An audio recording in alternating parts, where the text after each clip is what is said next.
This is Richard back at you. You remember our last video? We had a major mishap go on. Well, we wanted to make sure we protected Miss Teresa. Miss Teresa, come on in. She said if I had another blower, air blower in the build room, she was not coming in. We put her in some of the best, finest protection equipment that you can get, goggles. She will never get splattered again, guys. Plus, air blowers are out of the question. So, Trent, let's get Miss Teresa behind the camera. She's all protected now. And let's get this tranny tore down. We got the Dirty Bird tranny to tear down. There's Teresa, you ready? Can you handle it? Okay, let's get this done. Go for it. Okay. Are you ready, Miss Teresa? Yep, I'm ready. Okay, guys. Now what we got is a Dirty Bird transmission. We decided to go through the engine, the transmission. We got a late start, so we got a lot of work to get going. We got a race coming up in about 3 weeks or so, and we need to get started on it. So we're going to take this thing apart and kind of show you what the Dirty Bird tranny has in it. Teresa, you look very well protected. I want to thank you for putting on all that nice gear we got you. Yeah. Now you're not scared anymore, I see. Well, I wasn't scared before. But anyway, guys, Surprise. yes. This is our inlet cooler line that goes from the cooler back to the tranny. This is our exit cooler line that comes out. We have a pressure sensor here to monitor our pressure in the cooler line. That way we know how much fluid we're bypassing and stuff like that. So really good deal there to monitor. Now we also, on our tranny here, we don't have a dipstick tube. We've got our dipstick tube plugged, the hole here, and this goes up to the bottom of the vent canister up on the firewall, and this goes into the top of it. So what happens is if any fluid coming out of the vent goes back into the canister, goes right back into the transmission, that way it can never run low on fluid. Instead of, some of them come out with a canister you put down here in front of the tranny, but anytime the tranny runs vents fluid, it's actually, if this canister holds a quart, the tranny can be a quart low on fluid. Where this way here, it never runs low on fluid. Now, we fill our transmission up through here. We have it up on the lift. We pump it in through here to check the fluid. We get it level here. When it runs out through the gears, the tranny's full. Put the plug back in, we're ready to go. So that way we don't have any leaks or anything like that coming out of the vent. So, really good idea. It's worked really good for us. Turn this like this real quick. Let's do it this way. Now we're going to get the trans brake solenoid off next. Now we push the trans brake on the steering wheel to lock the car in forward and reverse where it won't move, and then we bump in once we get the turbos up. This is a solenoid here that we're activating right here. This is called the trans brake solenoid. You activate it, a little shaft pops out, pushes a valve right here that's spring loaded. Let's see if I can get this out.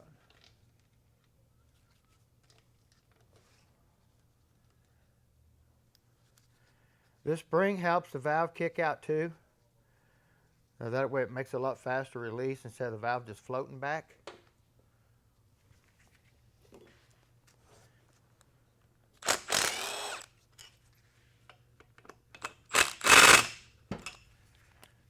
Grab my other impact here. It's kind of crooked at an odd angle.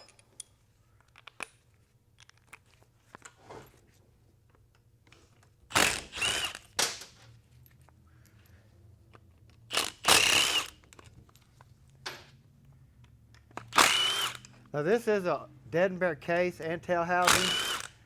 It's got a billet. Basically what I say billet is a special aluminum. It's a lot stronger than your factory cast iron. We have a roller bearing in here instead of a bushing. It's a lot heavier, a lot more sturdier, it won't break, crack. And the same way here, this case is a billet case type case. It's real thick. If anything explodes like the flywheel converter, any internals like that, it keeps everything inside. So we got our band adjustment here.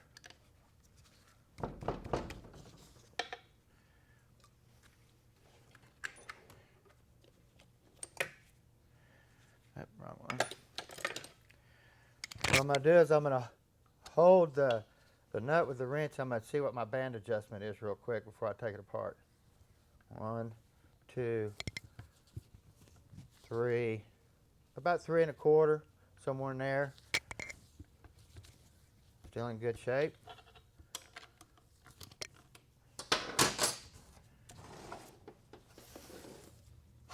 So you mean that you still have that much of an adjustment for that band? Yes, I still can adjust the band a lot. Now, if this pin would screw all the way in flush or go beyond where we can't adjust, tighten the nut down, then the band's just totally wore out. Now, you can get in there and have bad adjustment here and still have a good band. So it depends on who makes the band, how much lining's on the band, stuff like that. There's quite a few things that can variate the distance on the band adjustment nuts. So.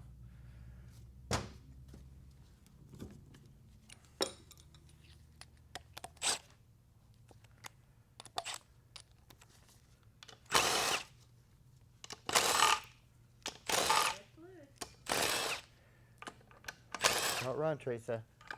It's okay. You got your goggles on. You got your suit on. You're not going to get oily no more.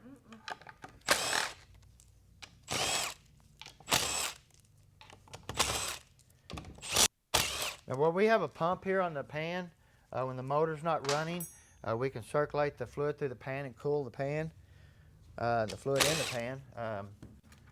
That's helped us a bunch when we get close to the finals when you're making rounds pretty quick. We also have a blower that we blow under the car to cool it too. But once we did this, we quit discoloring the fluid. So it helps out a bunch. So we have a big tranny cooler in the back too. So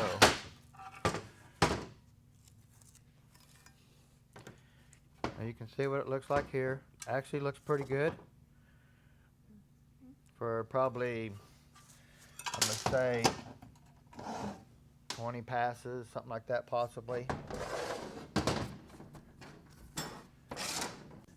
Now we usually go in here for bushing wear, stuff like that, so.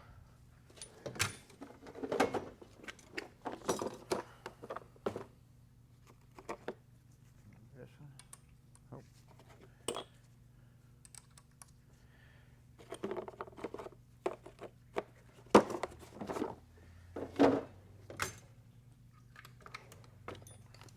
Now we use a Chrysler filter, same ones we use on our 48 RE Dodges. It's a high flow filter. It filters on both sides, so it can never starve or anything like that. It's a really good filter. So it sucks on this side and on this side. So it looks really nice. And we have our billet extension for the deep pan. Now here's our detent spring that you can see here, it clicks. Park, reverse, neutral, drive, stuff like that. Now also, if you look here, on a Powerglide, they don't have no way to keep the shaft from sliding in and out, so they use this little lever right here to run this groove, right here. Now, if you take this off,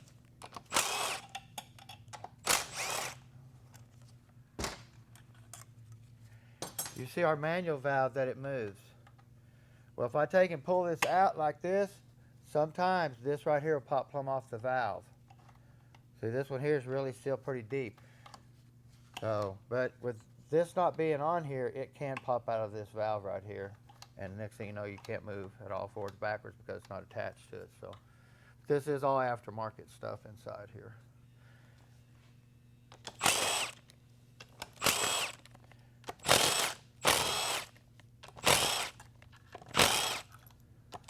Now this is a quick release billet valve body from FTI. This is the fastest release of valve body on the planet, they claim.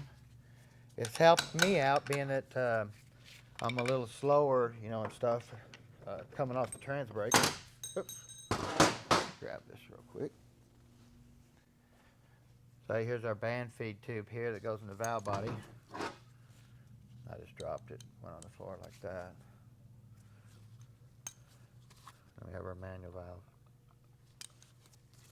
This is a really nice valve body. It picked this up a bunch on the starting line, getting us out of the gate. So, and you can see here's your park. Let me move this with a shaft to turn.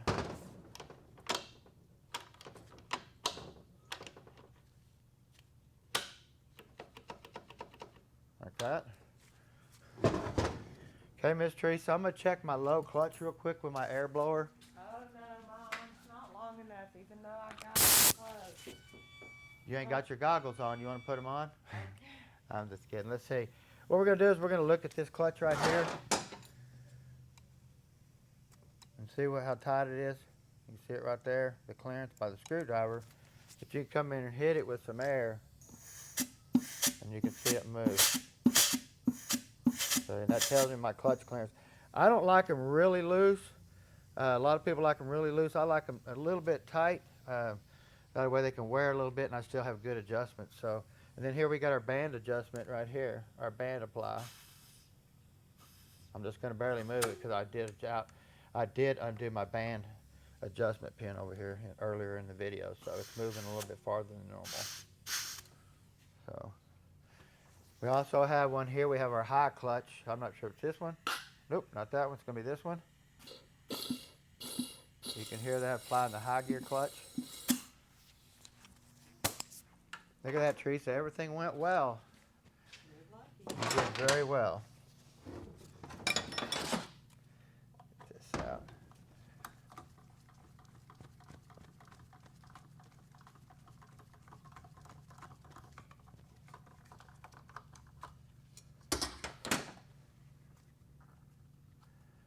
Getting this long band adjustment out of here. Now they do make a billet one of these made out of a lot better metal and stuff because these are bad about bending. So when we put a trans brake in them, we bump the pressure up really, really high. So a lot of things start happening.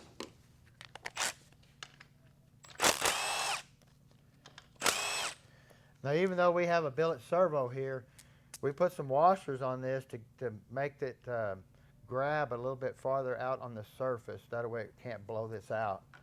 Because even though it's a billet one, they're bad about still, they can explode. So the factory ones will break, but when we put that washer around it, it helps even the factory ones. So.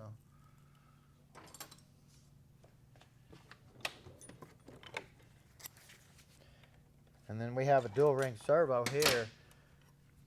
That way this band stays on really good. It doesn't creep back or anything like that. If you have a single one and you got a trans brake, these are bad about leaking and causing the tranny. When the tranny gets really hot, you'll be in the finals, going to win the race. The next thing you know, the car backs up on the trans brake. So you always want to go with a dual ring style servo.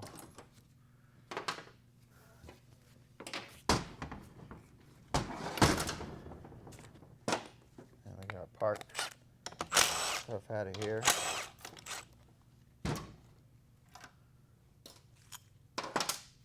And we have our lever here. You can see it here. It's what locks onto the planet, puts it in park. You can kind of see the ratchety pieces right there where it locks into park. Yeah.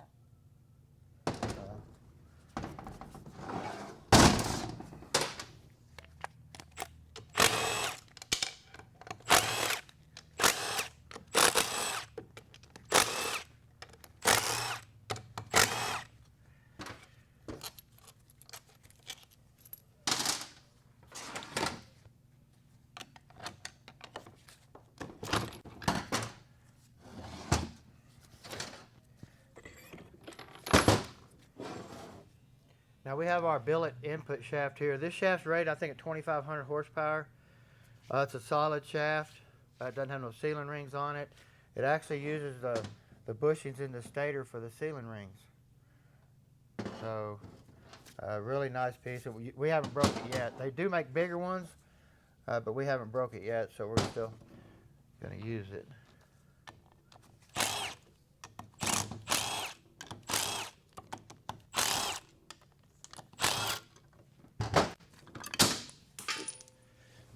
Teresa.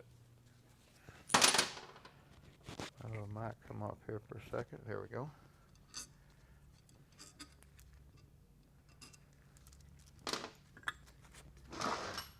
Come in here, look at our pump body and stator on both sides. Still looks really good. That's a plus, because that's what I always worry about is my pump. If you got a weak pump, you got a weak tranny, so you got to be really careful. Looks good there. Looks good there. Looks good there. Now you can see right here what I did is these things are bad about wearing this bore out, and they wear it crooked because once you max the line pressure out, this don't have enough surface area on this gear to keep it from just pushing it sideways. So for what I do is I come in here and I drill a hole right here on the pump side, and I run it into the back side of this gear, or to this body here, and then I put me a little chamfer right through here. That way I can put some oil through here on the back instead of it running dry, because it'll just push it out right through here. You can kind of see where it's starting to do it still, even a little bit that I've been putting oil here, but it's still in good shape.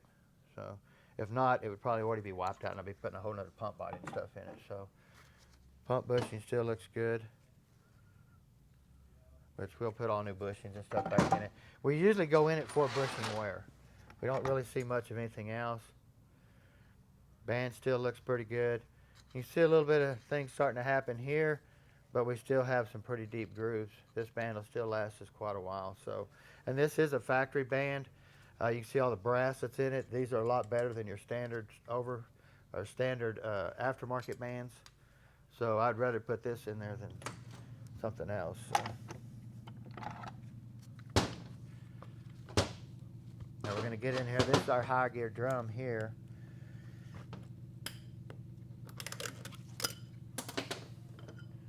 We want all this stuff to look really good.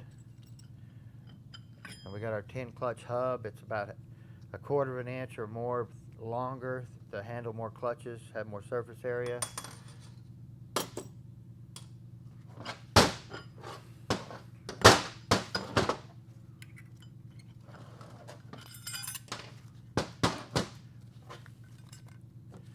And we're going to get in here and look at all of our frictions.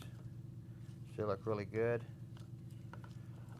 So we can put these back together, check our clearance, see if we need to tighten it up or whatever, but the clutch has got a lot more life left in them. We go for this bushing right here is what bushing we usually go for. Now we do put this is a 4L60E pump bushing. It's a coated pump bushing, it's real slippery, but it's the same bushing as a 4L60E. That's why we use it. Drum looks good with the bands wears. Sealing ring wear, you can see here, it's no wear, just you can just see where they've been pushing hard. We'll Scotch-Brite that up, make it look good when we put new rings on it. So now this is where we start running into issues with this car, is this sun gear. We run a 169 Planet, so the sun gear takes a big beating. If you look on this side of the gear, it looks brand new. But if you flip it over, can you start seeing that wear on there, guys? See there? Yeah. See it? So we'll clean this up and look at it really quick and see if I need to replace it. I mean, since we're going to be running it all year, this hopefully won't be pulling it out much. We'll probably just go ahead and order a new one real quick because they're not that expensive. Now, normally when you buy this gear, they want you to buy every gear in the Planet too. It comes as a kit. So we have a little bit of connections with the company that we use, and they will sell me that sun gear. Most places won't do it. So. Now here's our shield too. It's a scatter shield. Also, you have this. You have the case being thicker. Everything to keep all the components on the inside of the tranny from, if they ever explode, to keep them from coming to the car and hurting somebody. So.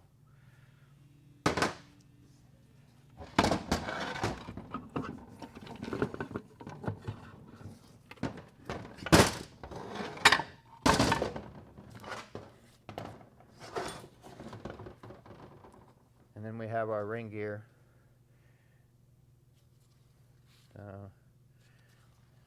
I'm going to check on both sides too. Like I say, on anytime you have a gear, you're going to have a load side and a coast side.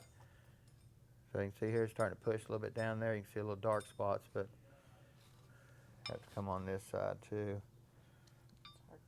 Yeah, it's kind of hard to focus on it.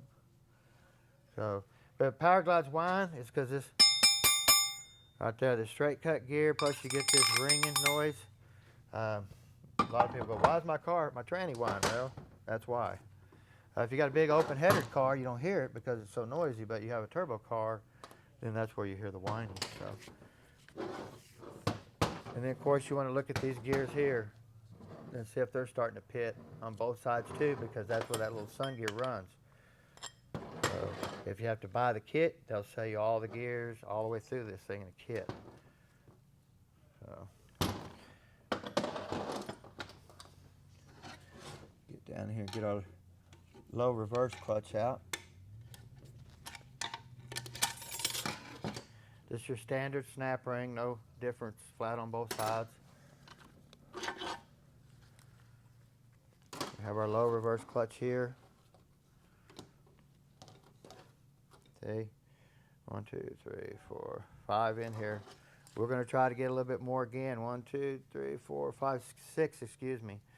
But that's pretty good. I mean, 7 is almost unheard unless you buy a special piston, get it cut down or something like that. So we don't ever have any issues with this clutch back, so we really don't have to worry about it. So not too bad, guys.